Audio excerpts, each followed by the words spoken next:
মুরলীধর পাল ঋষিবাণী চ্যানেলে আপনাদের সবাইকে স্বাগত। আজকে আমি যে বিষয়টির অবতারণা করতে যাচ্ছি সেটি হলো সংসারী বড় না সন্ন্যাসী বড়। তো এই প্রশ্নের সদুত্তর আমাদের স্বামী বিবেকানন্দ তার কর্মযোগ গ্রন্থটিতে দিয়েছেন। তো এর সমাধান কি, এর জন্য একটি গল্পের অবতারণা করা হচ্ছে। কোনো এক দেশে এক রাজা ছিলেন। তো রাজার মনেও এই প্রশ্নটা জাগলো যে সংসারী বড় না সন্ন্যাসী বড়। তো তিনি তার রাজ্যের সমস্ত পণ্ডিত ব্যক্তিকে আহ্বান করলেন এবং তাদের কাছে প্রশ্ন রাখলেন। পণ্ডিত দিগের মধ্যে কেউ কেউ বললেন যে সন্ন্যাসী বড়। রাজা বললেন যে ঠিক আছে, সন্ন্যাসী যে বড় এটা তাকে প্রমাণ করে দিতে হবে। আবার অনেকে বললেন যে না, সৎভাবে যারা সংসার ধর্ম পালন করেন সেই সব সংসারী বড়। এইভাবে মানে যারা সংসারী বড় বললেন তাদেরকে বললেন প্রমাণ করে দিতে, কিন্তু তারা কেউই সঠিকভাবে প্রমাণ করতে পারল না। এরপর একজন যুবা সন্ন্যাসী এলেন, দিয়ে তিনি রাজাকে বললেন যে মহারাজ, আপন আপন কর্মক্ষেত্রে প্রত্যেকেই বড়। রাজা বললেন তাহলে প্রমাণ করে দিন। সন্ন্যাসী বললেন যে প্রমাণ করতে হলে রাজাকে এই সন্ন্যাসীর সঙ্গে কিছুদিন কাটাতে হবে। রাজা বললেন যে ঠিক আছে, আমি কাটাবো, তো প্রমাণ করে দিতে হবে। তো রাজা কি করলেন না, সাধারণের বেশ ধারণ করে ওই যুবা সন্ন্যাসীর সঙ্গে বেরিয়ে গেলেন। তারা অনেক দূর চলে গেলেন। তারপর একটি রাজ্যে প্রবেশ করলেন।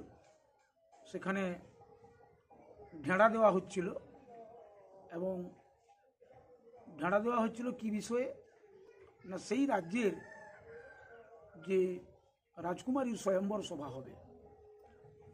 কারণ তখন স্বয়ম্বর সভার একটা প্রচলন ছিল। মানে ওই স্বয়ম্বর সভায় রাজকুমারীকে লাভ করার জন্য কাছাকাছি রাজ্যের রাজপুত্র সবাই আসতেন, এবং তারা উন্নত বেশভূষা পরিধান করতেন এবং রাজাকে এসে সেই রাজার রাজ্যে এসে স্বয়ম্বর সভায় যোগ দিতেন। অপরদিকে রাজকুমারীও তার কয়েকজন সখীকে নিয়ে বরমাল্য নিয়ে বেরিয়ে আসতেন। এই সভার মধ্যে প্রবেশ করে এক একজন রাজকুমারের দিকে তিনি তাকাতেন, তারপর আবার চলে যেতেন। আবার অনেক সময় এই রাজকুমারদের সঙ্গে তাদের প্রশস্তি করার জন্য লোক থাকতো, যে রাজকুমার কেন গ্রহণীয় বা গ্রহণ করার যোগ্য, তার যোগ্যতা, তার ধনসম্পদ, তার বুদ্ধি, মেধা, এইসব তারা বর্ণনা করত। তো এই যে সন্ন্যাসী আর রাজা দাঁড়িয়ে দেখছিলেন, পরপর রাজকুমারী এক একজন রাজপুত্রকে অতিক্রম করে যাচ্ছেন। সবাই ভাবলো যে বোধহয় কোনো রাজপুত্রই আর পছন্দের নেই। তো এবারও মানে স্বয়ম্বর সভা বোধহয় ব্যর্থ হয়ে গেল। হঠাৎই দেখা গেল একজন যুবা সন্ন্যাসী ওই স্বয়ম্বর সভায় উপস্থিত, আর রাজকুমারী তাকে দেখা মাত্র বরমাল্য নিয়ে তার গলায় পরিয়ে দিল। যুবা সন্ন্যাসী বিরক্ত হয়ে বললেন, এ কি ব্যাপার? আমি সন্ন্যাসী, আমি তো বিয়ে করতে পারি না, আমাকে এরকম বরমাল্য দেওয়ার অর্থ কি? এই কথা বলে সেই যুবা সন্ন্যাসী পালিয়ে যাচ্ছিল।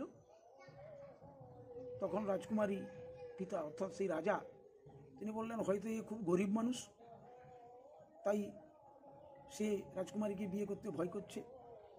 আর রাজা ঘোষণা করেছিলেন রাজকুমারী যাকে বরমাল্য দেবে তাকে আপাতত অর্ধেক রাজ্য তিনি দেবেন, আর বাকিটা তার মৃত্যুর পরে পুরোটাই দেওয়া হবে।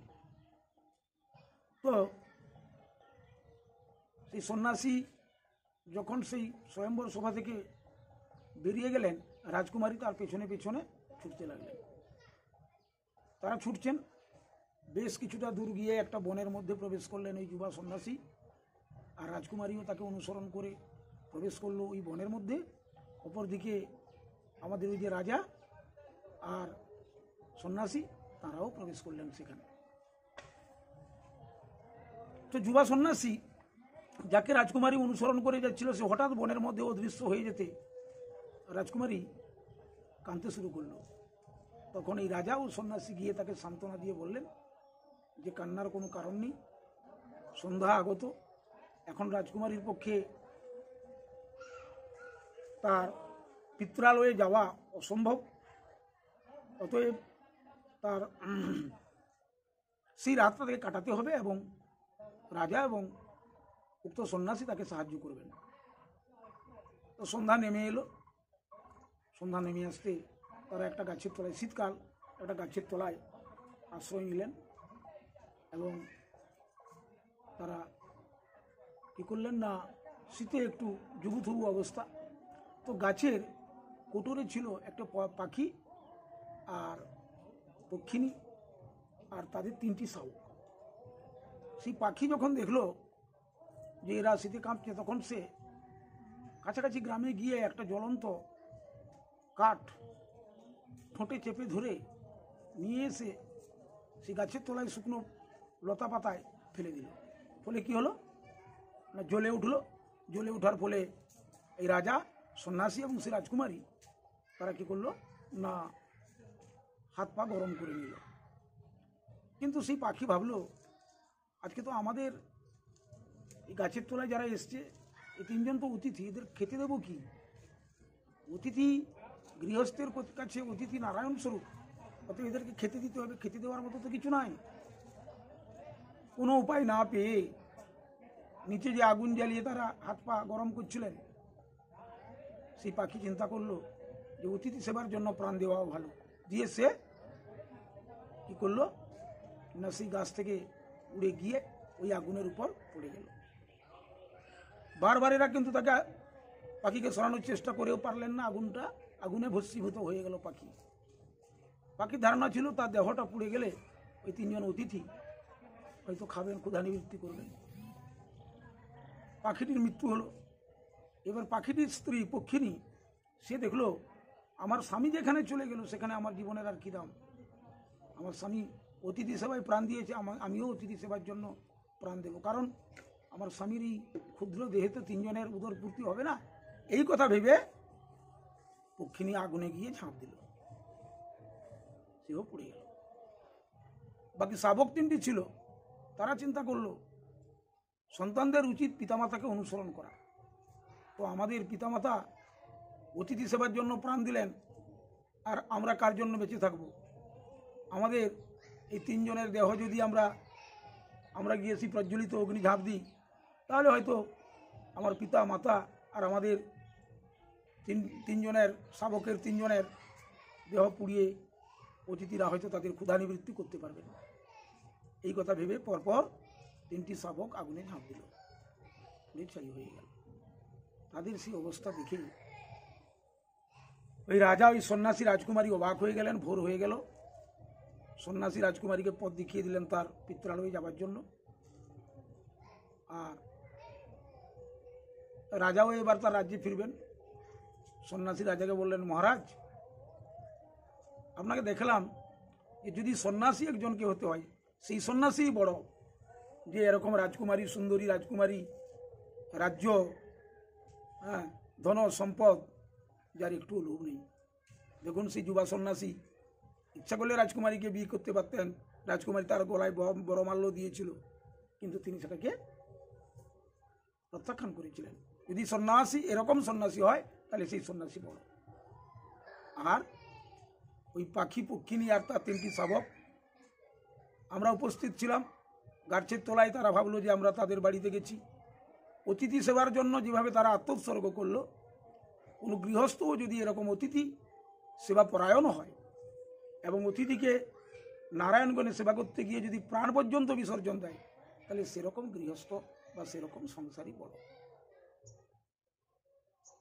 মহারাজ সন্ন্যাসীর কথা শুনে খুশি হলেন এবং তিনি বললেন যে এর যথার্থ উত্তর তিনি পেয়েছেন।